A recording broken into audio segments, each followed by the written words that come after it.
Frieza, the Emperor of the Universe, who is notorious for not only conquering planet Vegeta, but along with hundreds of worlds, and was considered the strongest being in the universe at one point. What if in Dragon Ball, one of these planets that Frieza had to conquer was none other than planet Viltrum? Or basically just replace the Saiyans, as Viltrums are the closest things we have to comic book Saiyans. If Frieza tried, could he conquer planet Viltrum, or would he just get overwhelmed? Firstly, I'll be talking about Frieza scaling, and then I'll get into where Invincible is at, as I already have talked about Invincible a couple of times on the channel, while I have rarely ever talked about Frieza or Namek Saga scaling. So with that out of the way, let's get right into the topic at hand.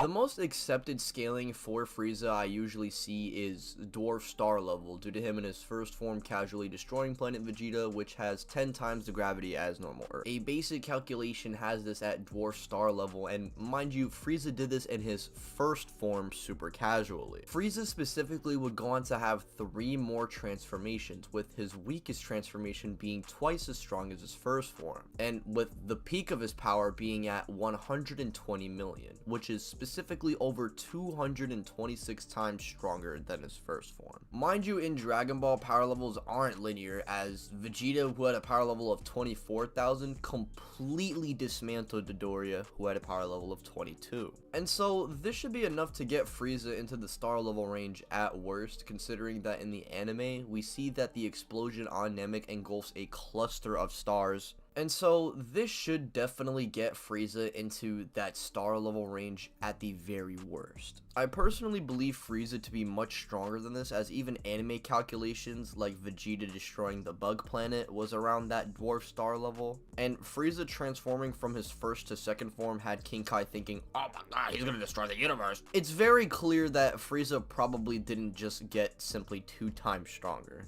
And we see in the anime a dying Frieza would manage to survive the explosion of Namek.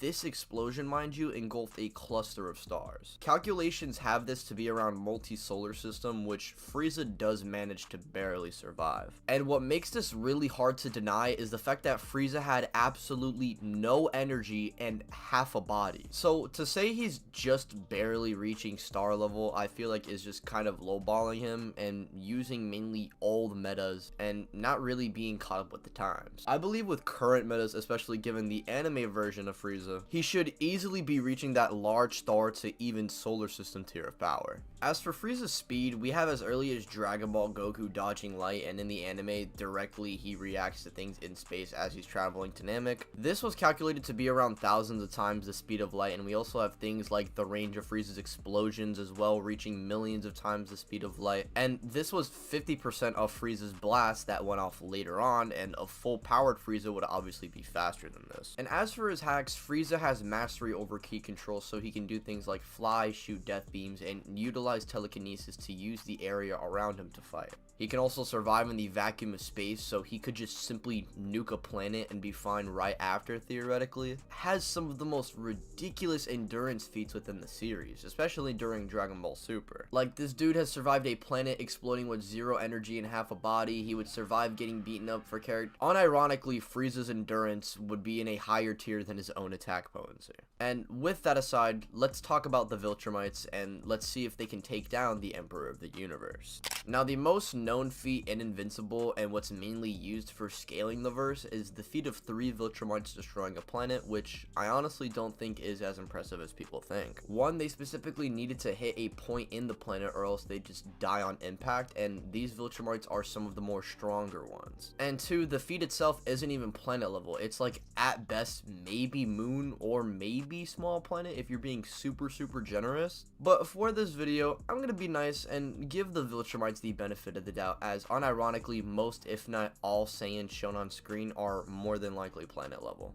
I will say the top tier Viltrumites are definitely like in that large planet tier, but most if not all Viltrumites are like maybe multi-continental or probably in lower tiers. But again, I'm going to be generous towards the Viltrumites for this video and say most if not all of them are like small planet. Thrag and Adult Mark are the only ones who I think could be argued to be in a higher tier, since they're just simply way stronger than every other Viltrumite. But it's not really quantifiable, and I can't really get them past that planet range. Like, I'm not about to say Thrag is star level because he's stronger than Viltrumites that are planet level. And as for speed, most of the relevant Viltrumites should scale to Alan and Omni-Man's speed calcs of them traveling through light years and weeks, with both coming out to be around massively faster than light. And this is one thing I will say that most Viltrumites should probably scale to. But again, we're going to be nice and giving the Viltrumites a little bit more leeway, just so we can see how far Frieza is willing to go to take him down. Now, as for hacks, the Viltrumites don't have anything to note. Unlike the Saiyans, they don't really have that crazy ability to adapt and grow stronger constantly through battle. They don't come back stronger from near death. They're just kind of big, strong dudes who can fly and have some knowledge of close quarters combat. With all this in mind, let's analyze. Could Frieza conquer Viltrum? Yeah, I'm not gonna lie, he would be able to do this pretty easily, guys. Frieza with 50% of his energy should just be enough to simply wipe out the planet along with every single Viltrumite there due to the sheer gap in AP, and in terms of speed, Frieza should be on their tier, if not arguably faster depending on how you go about the speed scaling. If we're using more modern metas, honestly, Frieza doesn't even need to leave the ship. He could send out Zarbon, Dodoria, and at the very worst, the Ginyu Force. I unironically believe a combination of Birder, Jace, and Ginyu would just straight up destroy Mark, Omni-Man, and Thrag.